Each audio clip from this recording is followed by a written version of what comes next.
Well, kali ini kita akan ulas film horor lagi nih.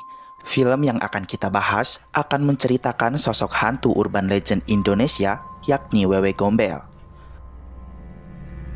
Sosok Wewe Gombel sudah tak asing kita dengar.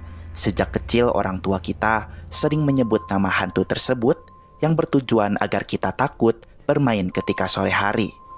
Memang, sosok ini dikenal sering menculik anak-anak nakal yang bermain saat waktu hampir maghrib. Sosok ini digambarkan memiliki postur tubuh tinggi, buah dada menjuntai seperti pepaya, memiliki kuku panjang, dan berpenampilan semerawetan. Perawakan sosok hantu tersebut membuat semua anak menjadi takut diculik olehnya. Lalu bagaimanakah kisah Wewe Gombel yang ada di film ini? Langsung saja benarkan posisi nontonnya, cek kembali kestabilan jaringan wifi tetangga kalian biar bisa nonton video ini sampai akhir. Dan mari sama-sama kita bilang, hayu, luncur. Kisah ini dimulai dengan keluarga Jarot. Jarot mengajak istrinya yakni Irma serta kedua anaknya Luna dan Aruna pindah ke rumah yang baru.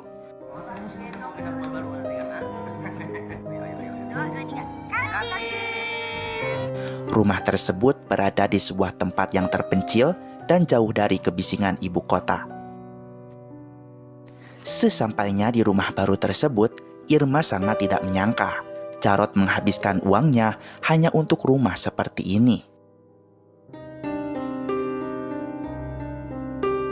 Ukuran rumahnya memang besar dan luas, tetapi perabotan di rumah ini sudah sangat tua dan rapuh. Jarot berkata, rumah ini pas untuk mereka. Sekarang Irma sudah punya ruangan kerjanya sendiri, kemudian Luna dan Aruna bisa mempunyai kamar tidur masing-masing. Selain itu, ada ruangan yang bisa dijadikan tempat latihan khusus tarinya Luna. Tetapi, Irma tetap saja marah dan merasa tidak sepadan membeli rumah ini. Sesampainya di rumah baru, Luna sudah merasakan hal aneh di sana. Dia pun naik ke lantai atas dan mulai menelusuri ruangan.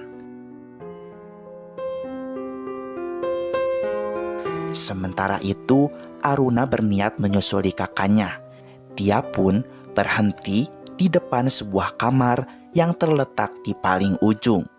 Di sana, dia melihat sebuah ranjang tua yang terbuat dari kayu jati dan memiliki bentuk ukiran seorang wanita yang sedang berteriak.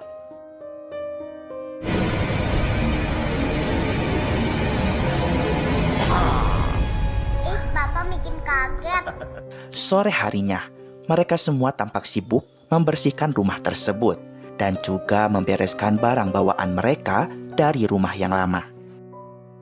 Ketika malam hari, Irma masih bersikap dingin pada Jarot. Bahkan dia tak segan-segan membanting pintu lemari di hadapan sang suami. Hal itu membuat emosi Jarot terpancing. Jarot merasa Irma tidak menghargainya. Irma malah membantah. Dia berkata Jarot tidak pernah mendengarkannya dan segala sesuatu harus sesuai dengan keinginannya. Pertengkaran itu terdengar oleh Luna dan Aruna. Luna segera mengalihkan fokusnya dengan mendengarkan musik. Sementara Aruna yang senang bermain piano menyanyikan lagu kesukaannya.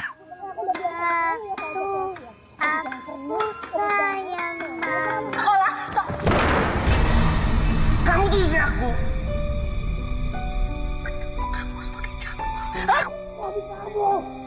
Tanpa disadari, dengan rasa kesedihan yang dialami oleh Aruna dan pertengkaran kedua orang tua mereka membuat sosok Wewe di dalam rumah itu menjadi bangkit kembali.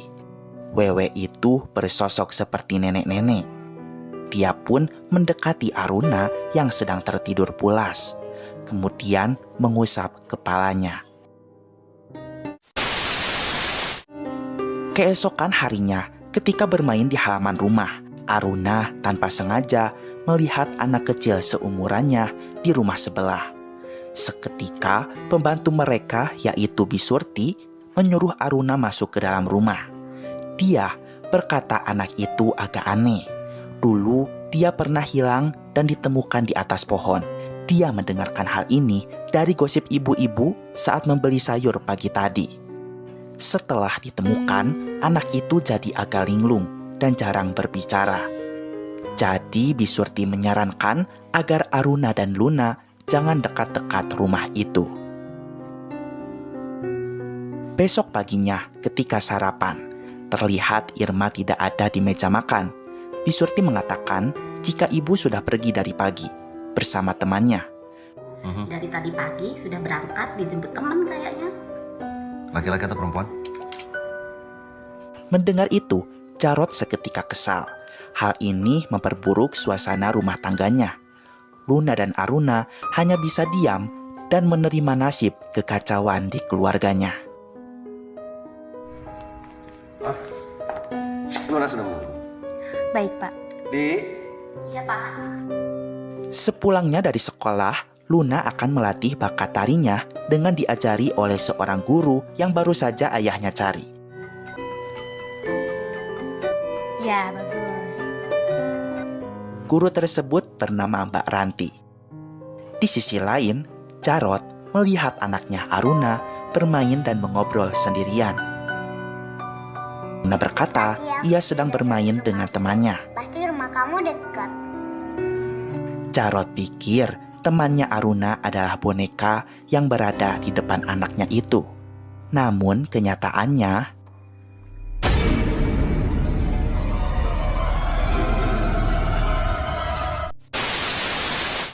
film kembali kepada Luna yang sedang berlatih. Ternyata Ranti memiliki bakat indera keenam. Dia sangat sensitif ketika berada di rumah ini. Saat Luna akan mengambil air minum ke dapur, tiba-tiba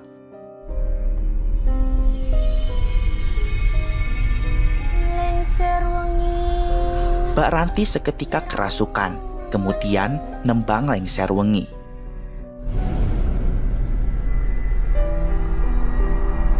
Sesadarnya, Mbak Ranti langsung menatap tajam ke sebuah ranjang yang berukiran seorang wanita yang sedang berteriak itu. Aduh, Dek. Kamu itu ngagetin aja. Tidak lama kemudian, Aruna datang. Dia ingin bersama kakaknya karena sedang merasa takut. Namun, Luna malah bersikap cuek dan berkata bahwa Aruna jangan mengganggu, lalu menyuruhnya untuk keluar. Dengan rasa kesepian yang dialami oleh Aruna membuat sosok Wewe semakin kuat untuk bangkit kembali. Ketika malam hari, Luna meminta maaf karena merasa saat siang tadi ia terlalu keras pada adiknya. Lagi dan lagi, Aruna merasa ketakutan. Luna bertanya, takut dengan apa? Dengan hantu. Luna menjelaskan jika hantu itu tidak ada. Jadi Aruna jangan berpikir aneh-aneh. Lebih baik langsung tidur. Malam semakin larut. Terdengar ada suara-suara yang memanggil nama Aruna.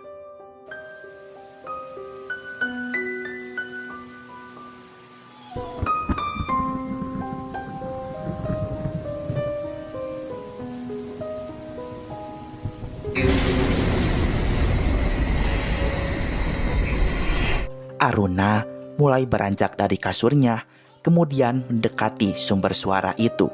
Kemudian dia menuju ke arah piano. Jangan main piano, adek.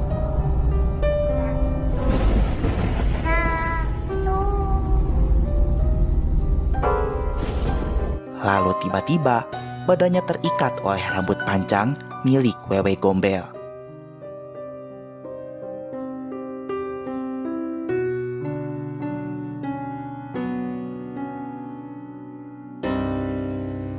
Keesokan harinya, Aruna bercerita pada keluarganya jika semalam ada nenek-nenek bermain piano dan nenek itu mengganggunya.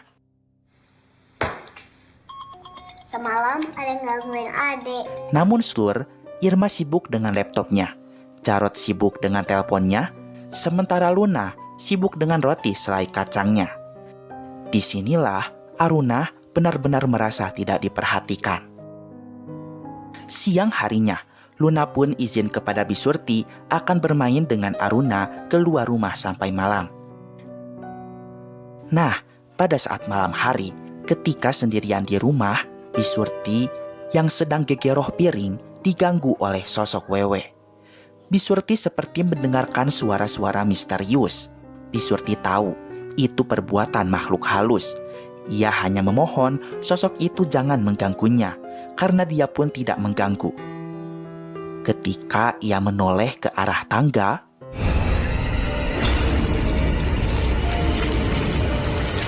betapa terkejutnya Bisurti melihat sosok Wewe yang sangat menyeramkan. Saking takutnya, Bisurti seketika pingsan. Bisurti disadarkan oleh Jarot dan Luna yang baru saja pulang ke rumah. Bisurti seketika ketakutan kembali. Dia pun ingin berhenti bekerja dan segera pulang kampung. Pembantu yang selama ini selalu bersama mereka itu akhirnya mengundurkan diri. Bisurti menyarankan keluarga Jarot untuk segera meninggalkan rumah tersebut. Setelah kepergian Bisurti, sekarang di rumah tidak ada yang masak lagi. Terpaksa Jarot harus belajar masak untuk sarapan keluarganya. Jarot memasak nasi goreng saat itu. Namun istrinya yang baru bangun itu hanya bisa berkomentar jika nasinya terasa asin. Dia pun lanjut marah-marah lur dan menganggap Bisurti aneh karena tiba-tiba mengundurkan diri. Dan ujung-ujungnya Irma menyalahkan Jarot lagi. Luna dan Aruna hanya bisa melihat pertengkaran orang tuanya. Kak, kapan sih Mama sama Papa berhenti berantem? Aruna bertanya-tanya, mengapa Mama sama Papa berantem terus? Pertanyaan itu pun membuat Luna merasa bersedih. Di suatu malam, ketika sedang terlelap tidur, Aruna mendengarkan suara nenek-nenek memanggil namanya. Suara itu berasal dari kamar atas yang berada di ujung ruangan.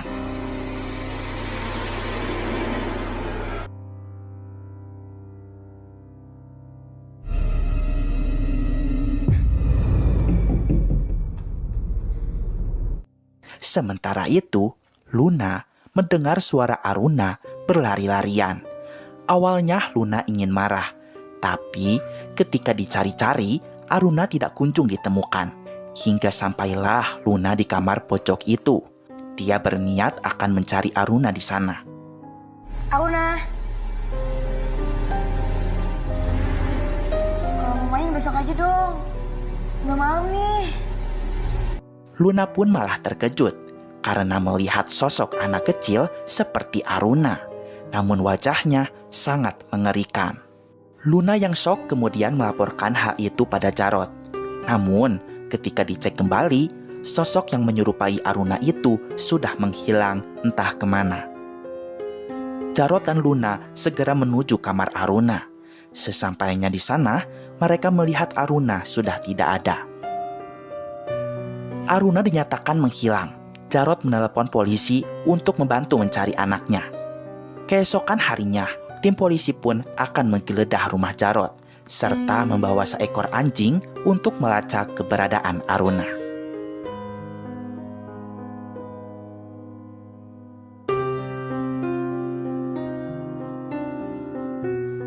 Setelah semua upaya dilakukan, Aruna tak kunjung ditemukan. Tim polisi pun menyerah dan tidak bisa membantu banyak. Padahal Aruna berada di dalam kamarnya, Slur. Namun karena berbeda dimensi, wajar saja mereka semua tidak bisa melihatnya. Keesokan harinya, Luna mendapatkan telepon dari Mbak Ranti. Luna berkata, dia tidak akan latihan dulu karena sekarang adiknya tengah menghilang. Mbak Ranti pun mampir ke rumah. Dia berkata, sejak awal dia memijakan kaki di rumah ini, dia sudah merasakan ada yang tidak beres. Karena sejak kecil dia sudah dianugerahi apa yang disebut dengan indera keenam, dia pun yakin bahwa menghilangnya Aruna akibat diculik sosok penunggu rumah ini. Mbak Ranti bisa membantu. Dia punya cara ampuh untuk menemukan Aruna. Tapi asalkan ada pulus-pulusnya. Jarot sudah tidak bisa pikir panjang. Ia akan melakukan apapun demi anaknya kembali. Mbak Ranti mulai melakukan ritualnya.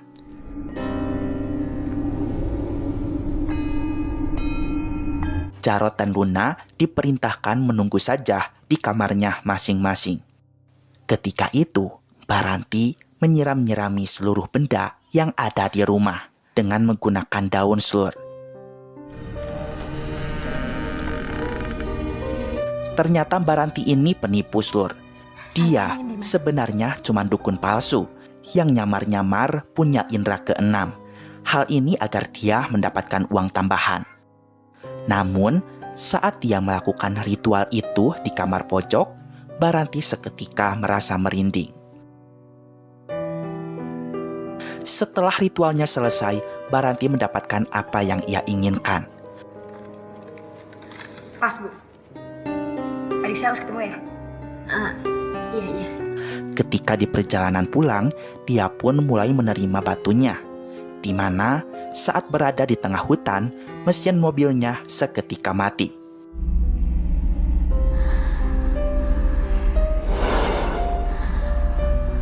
Kemudian, sosok Wewe menampakkan diri dan membuat mata Mbak Nining berputar ke arah atas dan seketika tewas secara kaku.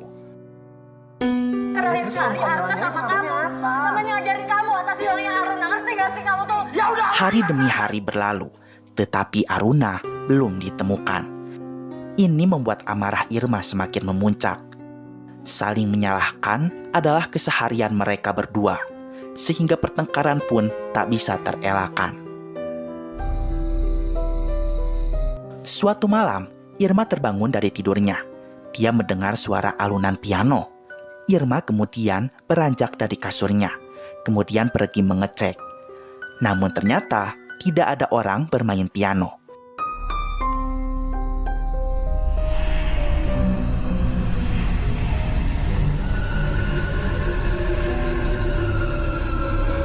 Tanpa Irma sadari, sosok Wewe mengangkat piano dari arah belakang. Kemudian, Irma mendengar suara Aruna. Dia bergegas menuju kamarnya. Secara tiba-tiba, Aruna pun sudah ada di kasurnya kembali. Namun, Irma mendengarkan suara piano kembali. Dia pun akan mengecek untuk yang kedua kalinya. Betapa terkejutnya Irma melihat sosok Wewe menyeramkan sedang bermain piano. Wewe Gombel pun mulai mendekati Irma, kemudian mencekiknya.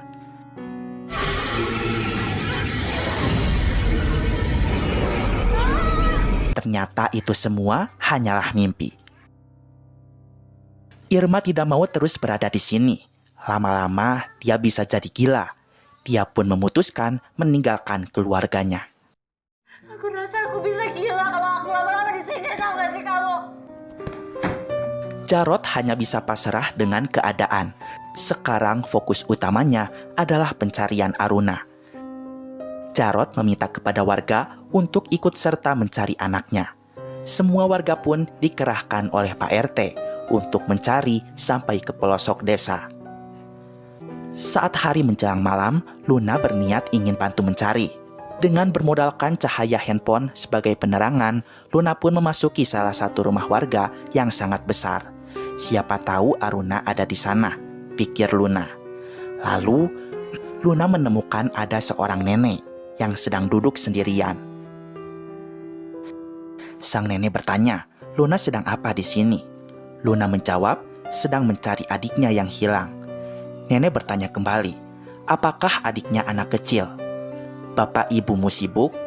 Orang tua kalian sering bertengkar? Luna menjawab, iya.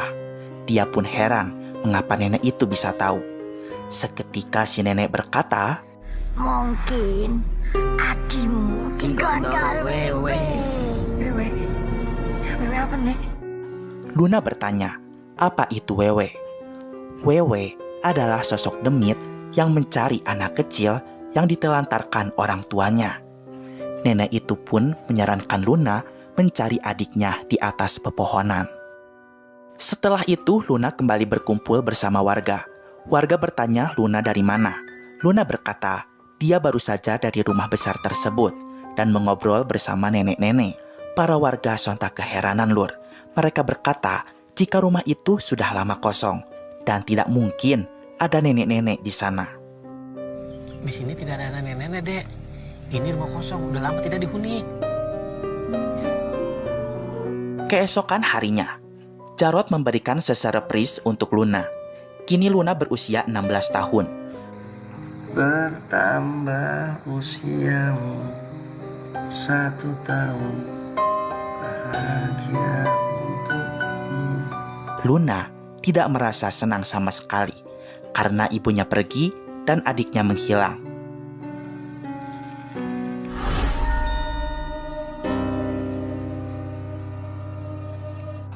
Tidak lama, Luna mendapatkan telepon dari ibunya. Luna sangat kecewa pada ibunya. Bisa-bisanya, di saat keluarga mereka terpuruk seperti ini, ibunya malah pergi. Dia bertanya, apakah ibunya masih sayang kepadanya dan Aruna? Sebenarnya Lur, Irma masih menyayangi anak-anaknya, tetapi ia muak dengan Jarod. Kok ngomong gitu sih Luna? Pasti mama sayang sama kalian. Ya kalau emang masih tunjukin dong. Setelah itu, Luna bermain ke halaman depan. Kemudian anak perempuan dari rumah sebelah datang menghampirinya. Dia bernama Sinta. Sinta berkata, dulu waktu kecil ia pernah diculik oleh nenek-nenek yang ada di rumah itu, sambil menunjuk ke arah rumah Luna. Tiba-tiba saja ayah Sinta datang, lalu bergegas membawanya pulang.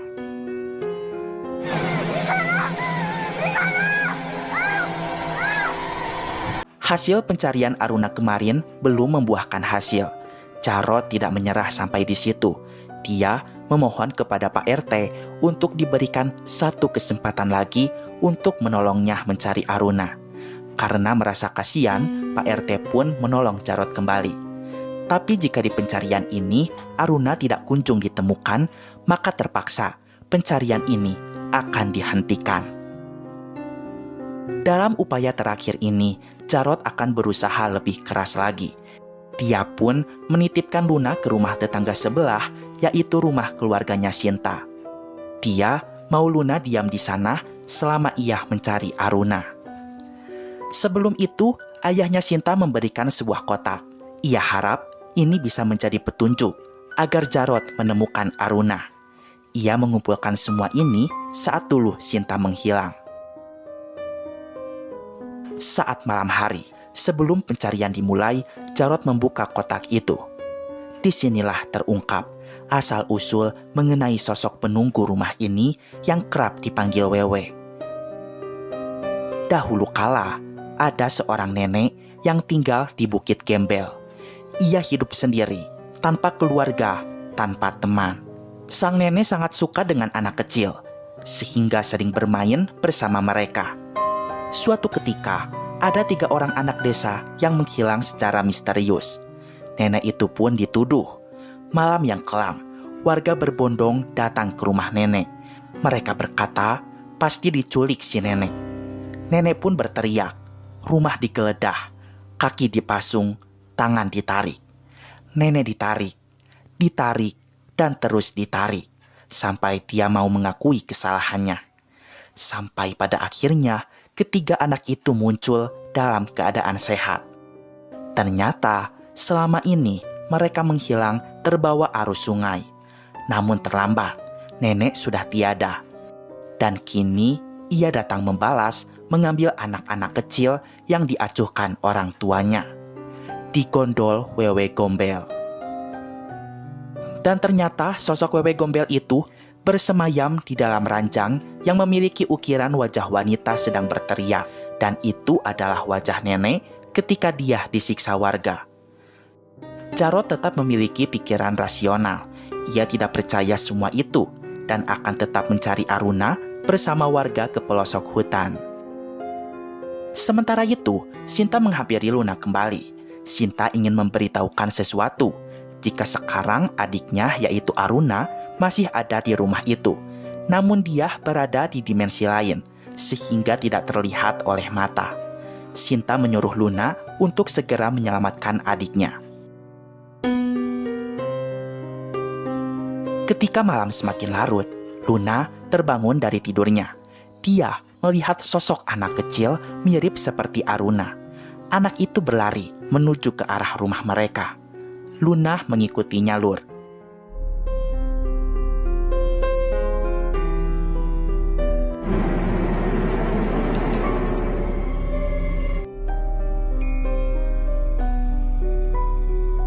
Anak itu terus berlari hingga masuk ke kamar yang ada di pojok itu.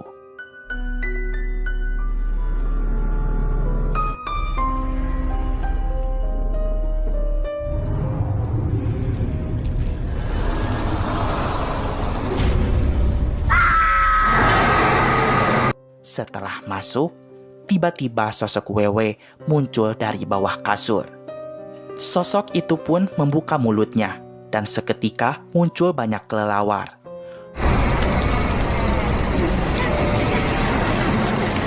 Luna sangat ketakutan. Dia segera bergegas keluar dari rumah. Namun naas, seketika dia masuk ke alam lain.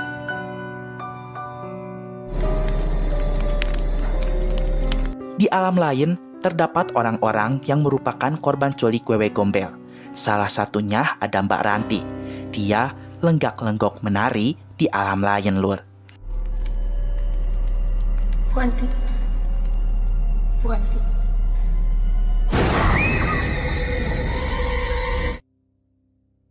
Kemudian di kamar Aruna, dia melihat banyak sekali anak kecil yang mungkin sudah lama terjebak di sini.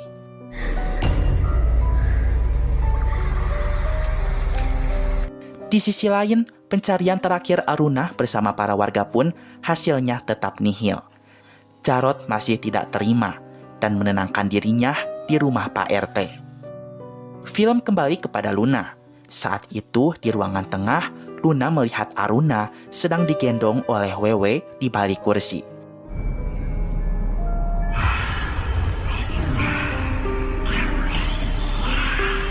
Jangan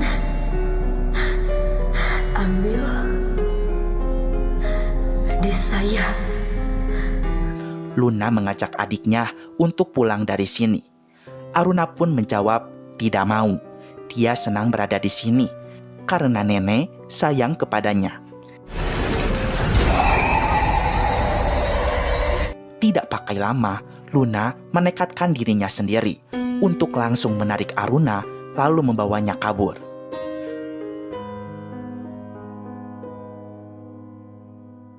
Sementara itu, Irma akhirnya pulang kembali, Lur. Dia sadar akan kesalahannya selama ini. Jarot pun merasa senang karena istrinya datang di saat ia benar-benar terpuruk. Mereka pun saling memaafkan satu sama lain.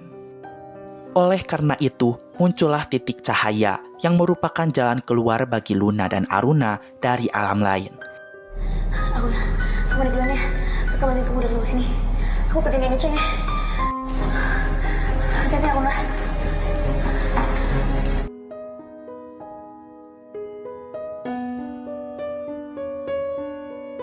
Mereka pun berhasil keluar, dan ternyata portal itu berada di ranjang yang ada di kamar pojok itu, Lur. Luna segera membawa Aruna keluar rumah. Di saat yang bersamaan, kedua orang tuanya berniat mencari mereka di sana. Pada akhirnya, mereka berempat pun bertemu kembali. Luna menceritakan semua kejadian itu pada ayahnya, yang intinya semua teror itu berasal dari ranjang keramat ini. Jarot, Pak RT beserta ayah Sinta segera membawa ranjang itu ke halaman rumah.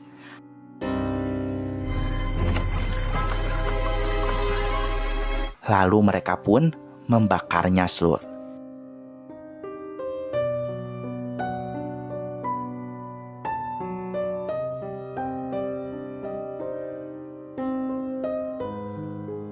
Setelah semua kejadian itu terjadi, mereka pun memilih tidak tinggal di sana lagi dan akan pindah ke rumah yang baru.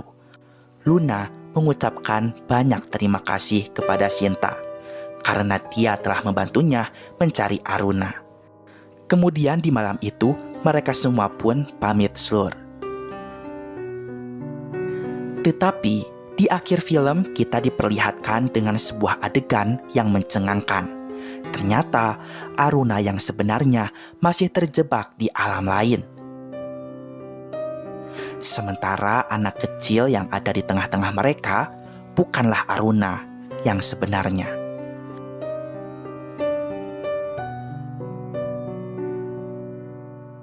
Dan film pun selesai.